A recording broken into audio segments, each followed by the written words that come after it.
Alright guys, welcome to another video, and I'm in the game room for a change. The much ignored game room that has not got a lot of use lately, I'm afraid, because most of my gaming has been in the living room on the PSVR, and that's what this video is about.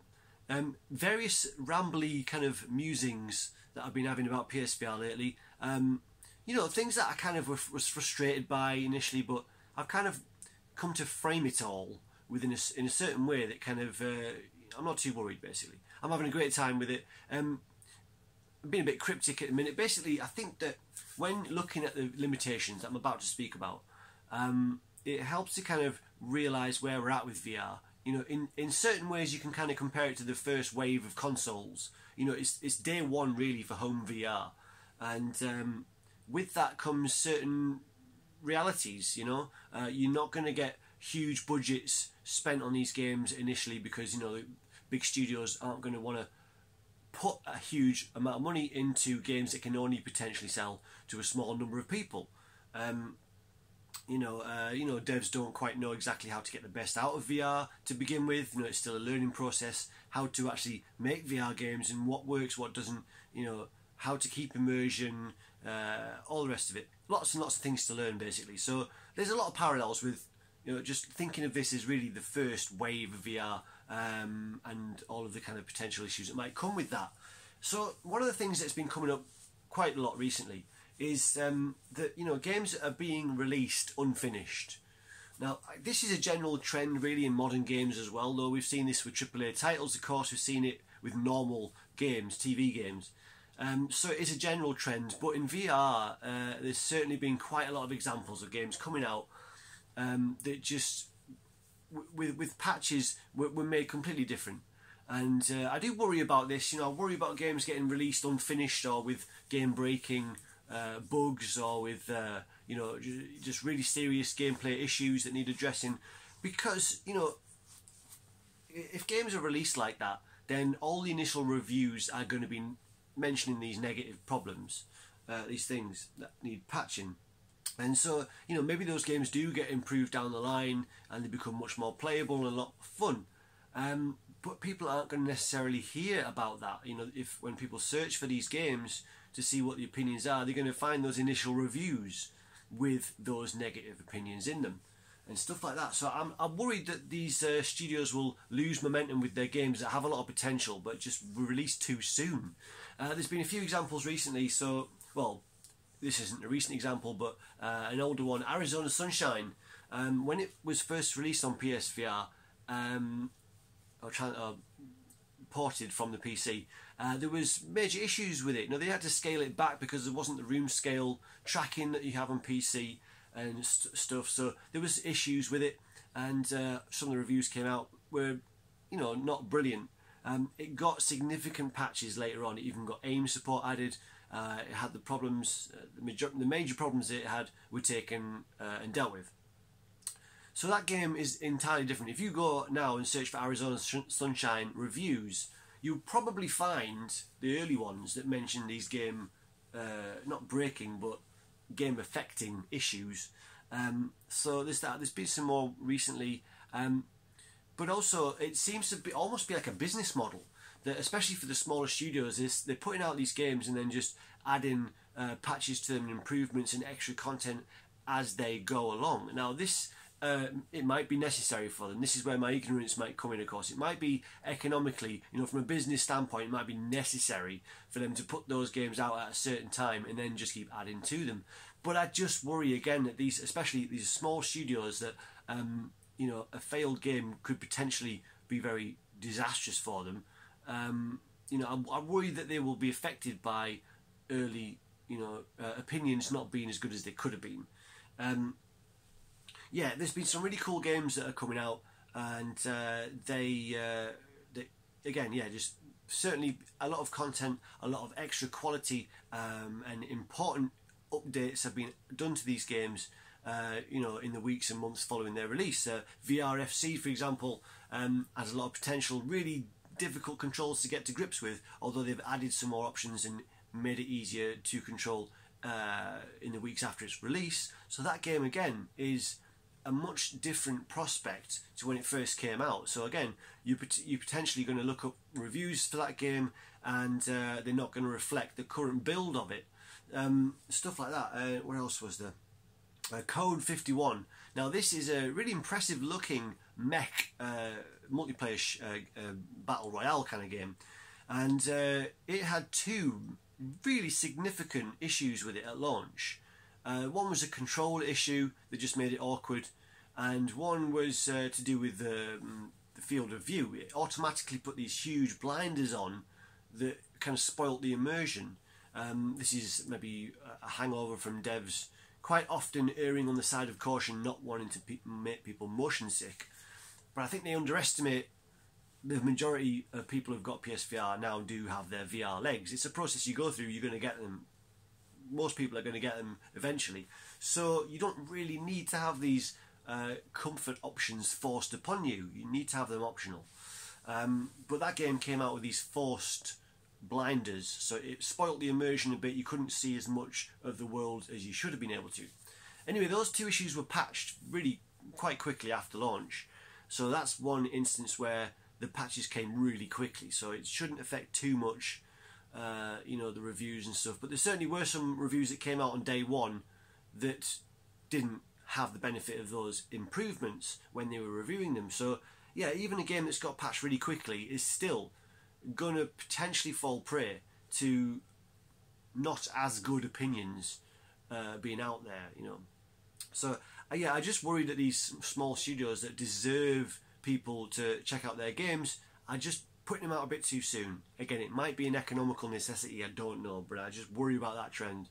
I really wish that these teams would, finish a game before they put it out. And it's easy for me to say that, sat here in my room, not knowing anything about programming, not investing any kind of effort whatsoever into that process. As a consumer, it's easy to nitpick, of course. And again, this is where it comes into being realistic about where we're at with VR.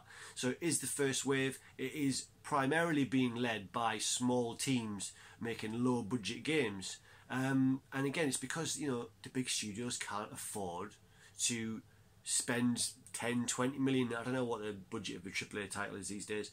Say you spend 20 million on developing a VR exclusive game, you've only got 2 million, just about around 2 million PSVR owners.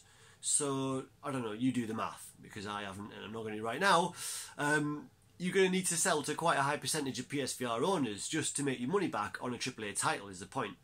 So that's why there's not a lot of big risks being taken by the bigger studios for VR specific content. Now, of course, putting existing games or TV based games with a VR mode, that's different. You've still got your wider audience to appeal to, and you can add on this VR mode for anybody who wants to try it, and that happened perfectly. And of course, the number one example is Resident Evil 7. Capcom spent 1 year developing an engine that would enable them to convert games to play in VR, and then they spent 2 months doing the actual conversion of Resident Evil 7 via this this thing that they built, this engine that they built. So yeah, so that's something I really hope to see more of in the future, is big studios putting VR modes into existing games where it's possible. Of course, it's not going to be possible all the time. Resident Evil 7 is a perfect example that it could be done because it was first person and such. So it works so well. We were, Resident Evil 7 shows you what is possible on VR when the budget's there. But a lot of these indie titles are showing what is possible technically, from a structural point of view, from a gameplay point of view. There's so many really, really good proof of concepts on PSVR. They're just really low budget. Some of them, these are really small teams. Literally, some are one-man teams. Some are 2 or 3 people working on these games. So it's tiny little teams with tiny budgets and nowhere near the amount of man hours that these big studios can devote, of course, to their games. So, I'm kind of having you do well to take that into account, really, when you're looking at these lower budget games. And I'm sure everyone does, really. I'm sure you can tell the difference and make certain concessions for indie developers. Especially if the prices are reflected in those games. They're not always on PSVR.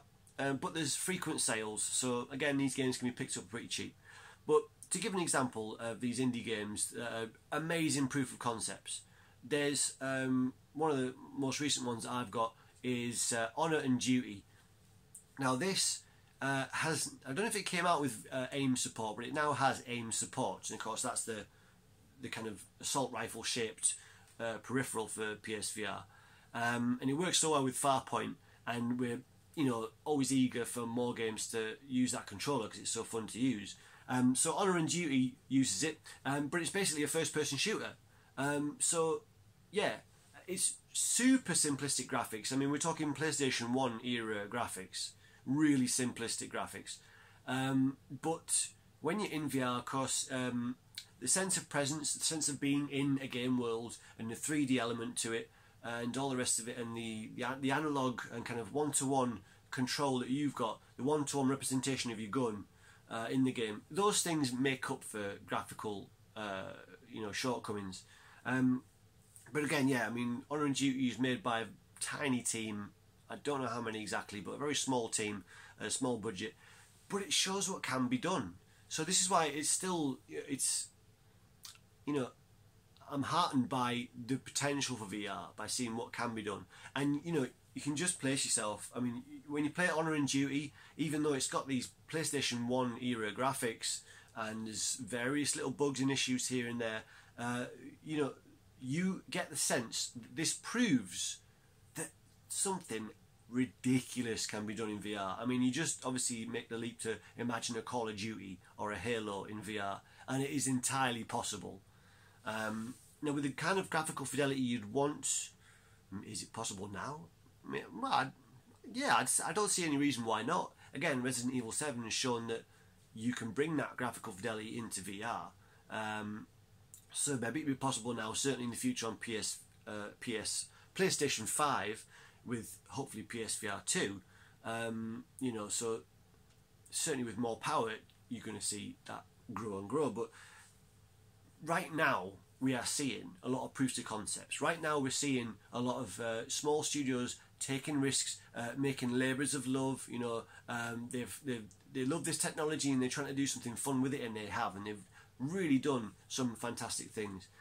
Some of my favourite games are indie. In fact, 90% of my favourite games on PSVR are indie titles. That's because 90% of the games on PSVR are indie titles. What was the one I was going to talk about? I can't remember. Anyway, okay, well, Ping Pong VR is one I'm playing at the minute. Super simple graphics. It's like you're in Minecraft world, but it's just the simple genius of having a ping pong game that work as well as it does in VR. So you've got that one-to-one representation of your hand in the game with the paddle, obviously with the move controller, and just that action works so well. It feels exactly like you're playing a game of ping pong. So yeah, it looks simple, but it works brilliantly. It works so well that I instinctively went to try and catch the ball with my offhand when it went away from me. Obviously, I can't bloody catch it. It's not there. It's ridiculous. But instinctively, oh yeah, it's not real. I've even heard of somebody who has gone to lean on the table and fallen on his ass on the floor, of course. So, lack of graphical fidelity is not the be-all and end-all. Is not a deal breaker. You can still get a really impressive sense of immersion with simple graphics, with these low-budget games. But it just shows what can be done. I mean, you've got games. You've got Rec Room. Rec Room came out for free. And it's one of the best games on there, and it does some things really well in there. And the quest modes are my favourite thing in Rec Room. The quest modes, again, a very simple idea. You're just moving through these levels with two other players fighting enemies. You can choose, so it depends on there's different quests. There's swords, there's bow and arrows, there's shields, there's guns. But just the simple fact that you have that one-to-one control over these weapons. So you've got a sword, you're holding your sword up to block, and then you slash when it's right time to do it. And just the simple fact that you have that one-to-one representation, it's a direct representation of your skill and your bodily movements. that is such a fun way of gaming. And yeah, so again, very simplistic graphics in Rec Room. Kind of looks like Minecraft again, or not quite, but yeah, you know, very simplistic. But again, the framework is there. The proof that VR can work in really convincing ways is there. Now, Rec Room keeps getting added to as well, but again, that came out for free, so you can't really complain about that being this kind of continual improvement project.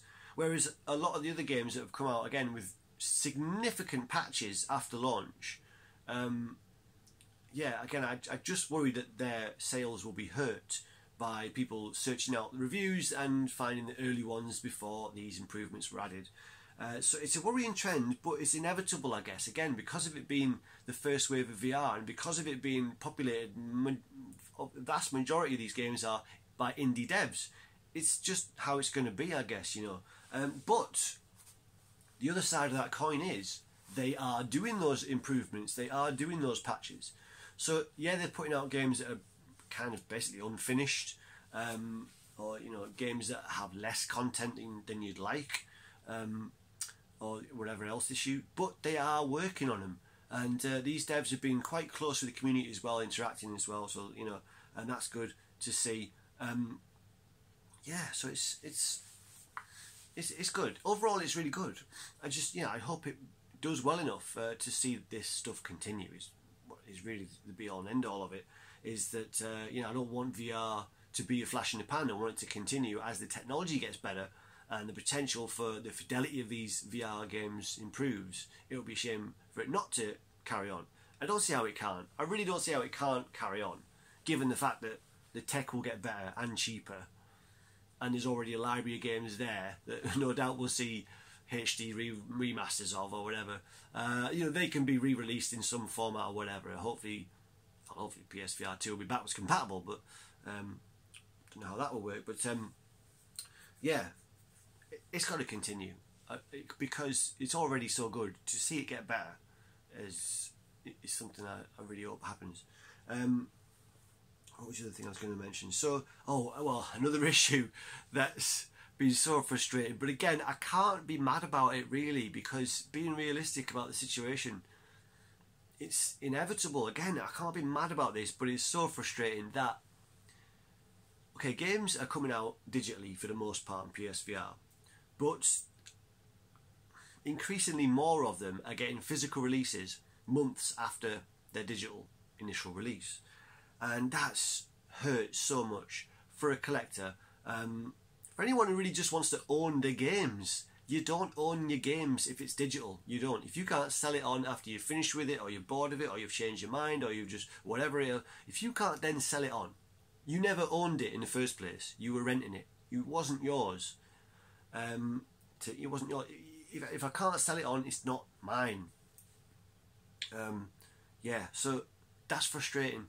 And some of my absolute favourite games that I bought digitally have now come out on disc. Super Hot for one. Arizona Sunshine is a good one that came out. Theseus is pretty good. That's come out on disc.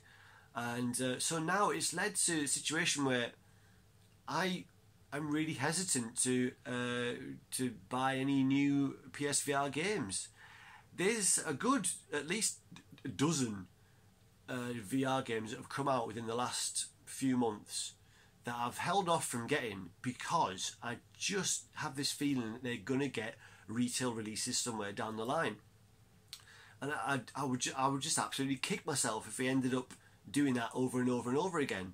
You know, it's happened already with at least 5 or 6, maybe even 6 games that I wanted to get, that I would have loved to have had on disc, but had got when they're nearer to release on the store. And yeah, it's a pisser because well, okay, it's like to have it in the collection, like you actually feel like you own it and that kind of thing. So it's just my preferred way of doing it for various reasons. But again, it's an inevitable consequence of the fact that you've got mainly indie developers putting out these games. They can't always afford to put these games out physically.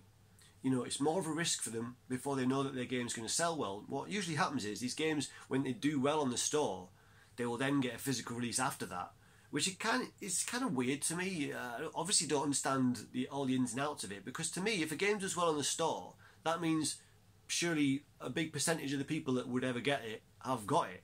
So then you bring it out on physical, where's your audience? Because most people have already got it, and that's how you know you thought it was worth putting one out on disc, because loads of people have bought it. So to me that's a bit weird, but I don't know where the logic is from that, but that's been happening.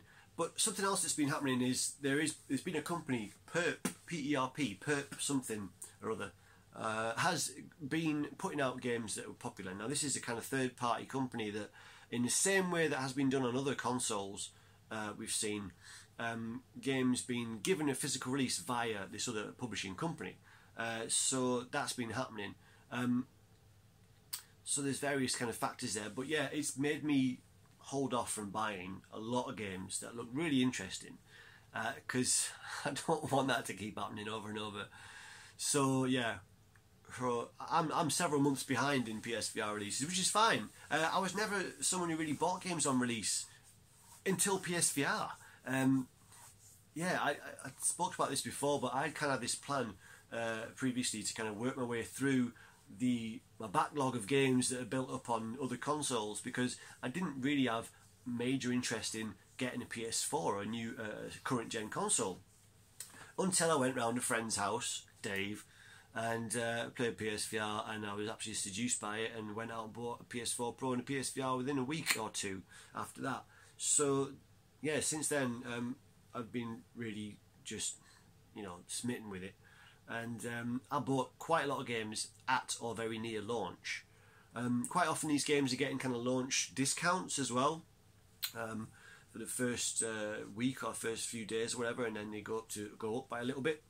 So I've been getting a few games at launch. Again, it's nice to support indie developers, it really is, to know that these people are going to see some return for their work that I so appreciate, especially in the context of it being a risk.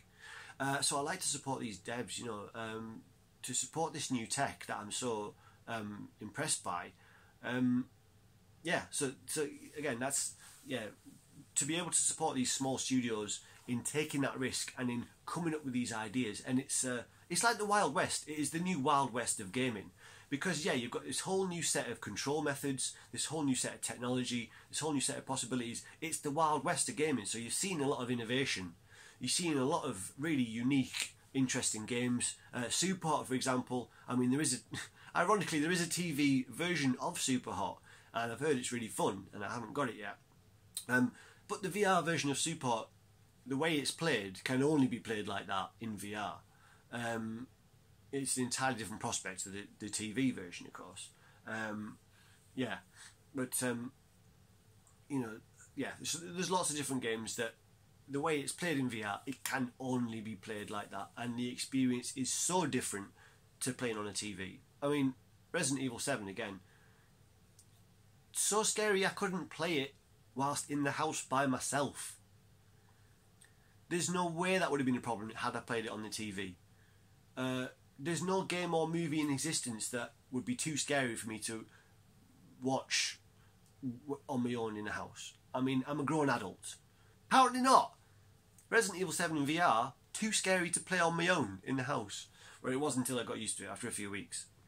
And then I powered through. But yeah, basically the point being, it's a whole new world. It's a brand new world. I don't know the lyrics to that song. Oh, Jesus.